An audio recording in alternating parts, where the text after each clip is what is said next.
kemi një shkëputje të Amerikës për herë të parë nga Bashkimi Evropian, pra një farë mosmarrëveshje. Kemi Rusinë atje që bën alianca fshehura me Kinën, po në anën tjetër po përfiton shumë nga kriza. Kemi Indinë që s'di nga atë maj nga kapitali tregtar që po ikën nga Kina deri në Indisë, apo përfitoi si broker mes Rusisë dhe Perëndimit. Pra, gjitha këto çfarë do ndodhin, çfarë do bëjnë? Do bëjnë që të kemi një ndarje akoma më shumë, një polarizim akoma më shumë të kapitalit që qarkullon për botë. Për shembull, kriza e burimeve energjetike, pra ajo ngushtimi që ndodh në ngushticën e Hormuzit, do kostojë jashtëmase shumë në vende varfra. Sepse i pasuri edhe duke u rritshëm edhe po shkoj çmimi i naftës 5 euro, do ta reduktoj konsumin, por gjithsesi e ka luksin ta blej. Ndërkohë një vend afrikan nuk e blen dot. Thjesht do ngelet pa. Po ndoshta në Shqipëri, se njerëzit thonë se çmimi i domates. Nuk e kuptojnë që vjen nuk e kuptojnë që vjen nga importi, pjesa më e madhe. Apo plastika që vjen në produktin e naftës. Apo fertilizer, këta plerat kimike që vinë në pjesën më të madhe nga zona e gjirit persik, sepse aty është petrokimia, që nuk jam kimist, po bazën kryesore kanë gazin edhe.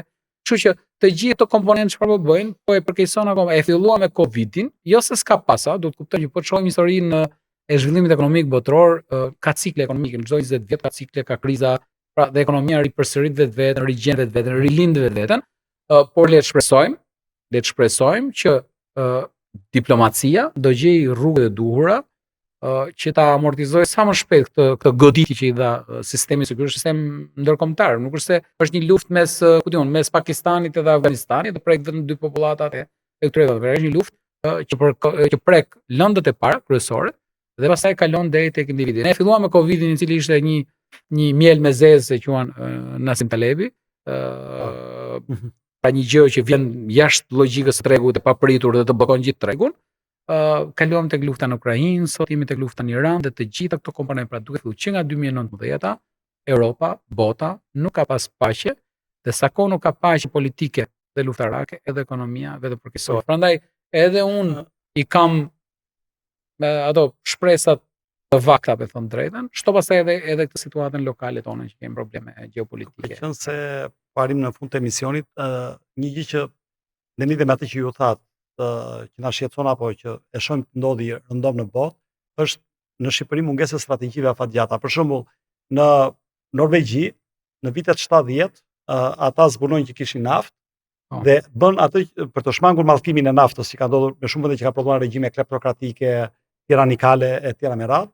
Ata ndërtuan një fond soveran, i cili sot ka 2 trilion euro apo dollar, ka 1.5% në kompanitë më të mëdha të botës, pra 1.5% të ekonomisë botës, dhe nëse nafta do zgjasë dhe 40-50 vjet në Norvegji, ata kanë diversifikuar aq shumë duke investuar në mënyrë të mençur sa çdo norvegjez sot ka $340,000 në xhep nga shteti. Kemi rastet Arabia Saudite, kishte ndërtuar që në vitet 80 një gazcjellës, naftcjellës, i cili anashkalon ngushticën e Hormuzit, nëse kjo do bllokohej. Pra kjo është vizioni që kanë shtetet.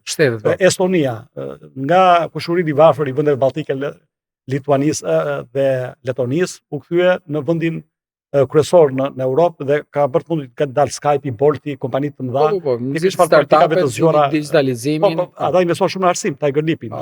Ke Taiwanin, Singaporin, ke shembull patjetër pra që fokusohen shumë mirë me që morët dhe vendet vogla. Pra pse domethënë në këto momente nëse ju do ishit konsulent i qeverisë shqiptare, duke ditur që bota ka hyrë në një epokë krizash ndoshta ciklike, çfarë do këshilloni? Kush do ishte strategjia e duhur për të diversifikuar riskun dhe për të... Atëherë, ashtu siç e tham, ne ndoshta jemi vend i vogël, nuk kemi kapitalet, jemi shumë vonë, kemi humbur trendin e industrive të mëdha, ndoshta do na mjaftonte industria e lehtë që t'i shërbente një sektori, se ka industri të lehtë, po industria e lehtë që t'i shërbente të paktën agroindustrisë, pra agrobiznesit dhe sektor bujqësor, i cili ka një perë specifike të mirë. Mund të fokusohemi tek shërbimet, por shërbimet me jo domosdoshmëri shërbimet e turizmit, por shërbimet e digitalizimit, e-commerce, pra tregtia online, shërbimet IT, programimi, që po shfrytëzohen, për vërtet ne kemi goxha eksport në këtë drejtim, pra njerëz që paguan nga kompanitë huaja shërbejnë për to, sepse janë më të lirë se sa një programues në Amerikë apo në Gjermani. Dhe këtu mund të ekspozoheshim dhe të përpiqeshim të ishim të paktën atraktiv në këtë drejtim. Të japim prioritet digitalizimit. Unë vërej që biznesi shqiptar shumë vonë edhe në këtë drejtim, pra do të thoja e them me jo me mburrje që nganjëherë qeveria ndoshta ka qenë shumë më përpara digitalizimit të shërbimeve financiare, të shërbimeve publike krahasuar me biznesin që asnjë website të thjesht nuk ka investuar dhe kjo është për keq. Pavarësisht pastaj se qeveria nuk u tregua kujdesshme me cyber security, pra që të mbronte, po ama tendenca dhe vullneti në drejtim të digitalizimit të shërbimeve publike ishte për tu përqafuar. Mirë, ky është debat tjetër pastaj. Ky është abuzimi që bën qeveria, pushteti me patronazhistët apo me për efekt bote. Unë kam të digitalizojmë shërbime.